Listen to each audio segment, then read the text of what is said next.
morning, guys. Welcome to Coffee Chat. Says yum right on the cup right there. How about that? Now, guys, I have to say that is not my first sip. That is for sure. We got up, Judy and I, really early, and we've been just making all kinds of headway and stuff like that. And of course, that's why I'm in the car doing Coffee Chat and coming out a little bit late with it. So for those of you, and I know people get it at different times all around the wide world, but I just want to say I try to get them out as early as I can. But, anyway, today a little bit late. Now, guys, I am reading a big-time article that is pointing out some major deals now. In the article, it's talking about the Bank of International Settlements, the Federal Reserve, and all these other major institutions actually out there and mentioning the utilization, the World Bank included, by the way, of XRP and using the XRP ledger. In fact, with the BIS, their documentation only mentions XRP, by the way, and XLM for these cross-border payments. Now, you got a lot of folks out there, they're saying, oh, come on, nobody's using it and all this and that. Absolute hogwash, guys. Absolute hogwash. We know for a fact that XRP and the XRP ledger has been integrated into a lot of these cross-border remittance, infrastructure that they are building.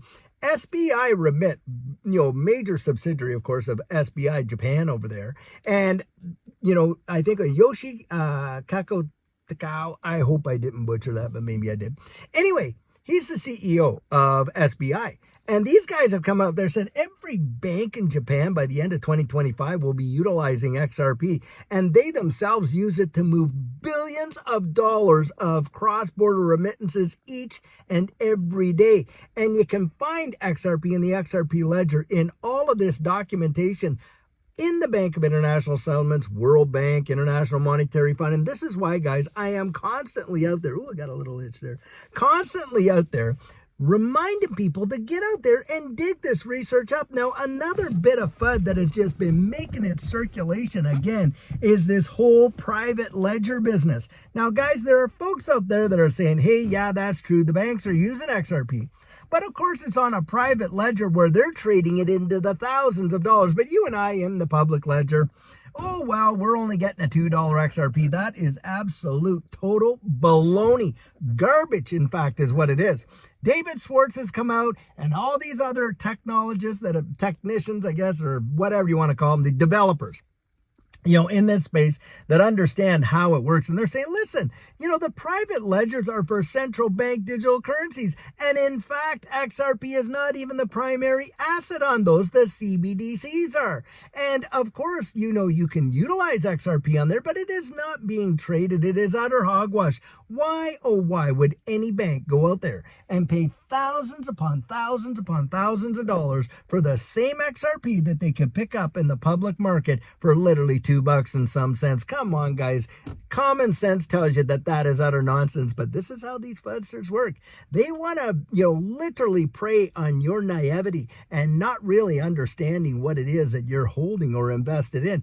That's why you have got to get out there and truly understand it for yourself. Now, something else that I want to address, and a few people have brought it to my attention, and I've tried to deal with it already.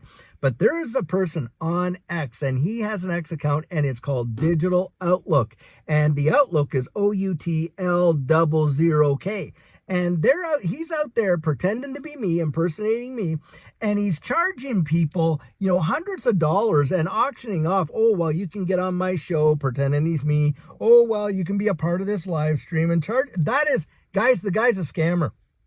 And we have actually reported it to X and stuff like that. And I have tried so hard. And look, when I sit down by a computer, I'll show you the account. The only account that I have in Twitter is Digital Outlook 3.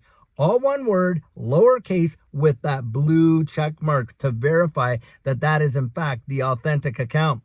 And guys, we catch up with this guy. I'm telling you what, he could face some serious music, to be sure. Now, he literally posts every video that I post. I wonder if he'll post this one, because he's a scammer, guys. I do not get out there and utilize Telegram. I don't do live streams and charge people to join those. I don't offer, oh, well, so much money if you want to come on my show. That is absolute hogwash. And I'll never message you by WhatsApp. I won't, be using TikTok on you and stuff like that. No, guys, I won't. And by the way, Facebook either. I don't do that one either. Guys, you got to be wise as serpents and harmless as doves in this space. There is just too much baloney going around to confuse you and I and stuff like that to scam us. Now, if our XRP is not valuable at all, like a lot of these fussers say, why would people be so hungry to steal it from us all the time? Of course, it has real value. And this is the deal, guys. When you look at these XRP channels, how many other, by the way, digital asset channels do you see with all the spam and the garbage and all that in there, trying to flood it so nobody can make comments and things like that? And of course, we deal with that too all the time. But the thing is this, guys, they wouldn't be doing that if there was no value there. There is absolute value there, but you got to go dig it up and answer these questions for yourself. It'll make such a difference in your understanding of the potential for these assets. And then, guys, guess what? You can start making decisions based on your convictions and not somebody else's. Absolutely big, big, big. Guys, Judy and I, we love you so much. We want you to make it. We absolutely do, really do want you to make it. Now, my coaching, it's all gone for that next week in May, and I am considering opening up some more, but it probably won't be the week after. It might be even the week after that, but I may end up doing it. And we try to give as much as we possibly can, guys, to get to just as sharp as you can possibly be, so that you can literally exceed expectations in this space and just be as sharp as tacks. That is for sure. Because, guys, there's a whole lot of people out there trying to just kind of dissuade this and dissuade that, and putting out all this information that is truly nonsense. And you got to be able to avoid the pitfalls. You got to be able to navigate the space, and you absolutely must put on your thinking cap and get strategic as possible, because when this thing happens, when it blows off, guys, most people are not even going to be able to digest it. They won't. They say they will. Oh, when the price is high, I'm going to sell. No, guys, they won't. I literally know people that have ridden it all the way up, became millionaires, mind you, and rode that thing all the way back down. Can you imagine? Yes, it has happened. Guys, don't let that be you. Don't let that be you. It just is not worth it. Not worth all the effort and the hope and the expectation, only to see a life-changing result, but never realize that change in result. That's for sure. Get strategic, I'll tell you what. So, guys, till later on today when we have another amazing video for you. And by the way, I will put the links to those articles I'm reading in the description of the video so you can read them for yourself. But until later on today when we have another amazing video for you, have a fabulous one and take care.